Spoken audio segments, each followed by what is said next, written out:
मित्रांनो, काही दिवस अगोदर आपल्या चॅनलवरती दोन व्हिडिओ टाकलेले होता. एक इलेक्शन कार्ड रिप्लेसमेंटचा आणि दुसरा म्हणजे नवीन इलेक्शन कार्डचा.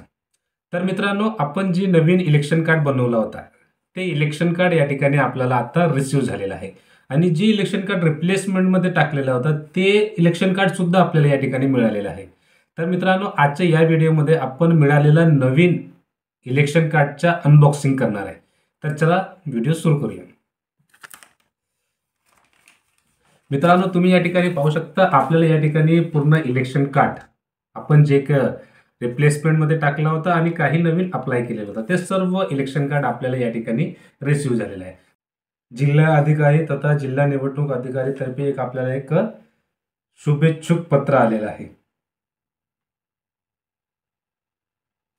अशा प्रकारचे इन्स्ट्रक्शन आलेलं आहे. त्यानंतर आपला कार्ड कुठं आहे,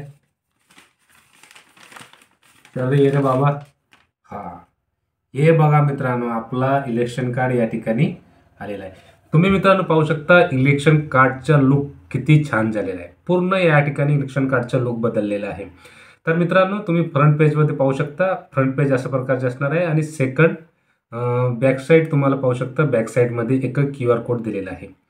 तर मित्रांनो, अशा प्रकारचे आता नवीन ओळखपत्र म्हणजे इलेक्शन कार्ड तुम्हाला येणार आहे. पण त्यासाठी तुम्हाला आपल्या इलेक्शन कार्डला रिप्लेसमेंट करायचे आहे.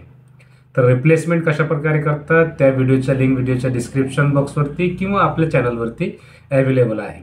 ते व्हिडिओ पाहून तुम्ही आपला नवीन वोटर कार्डचा रिप्लेसमेंट करू शकता.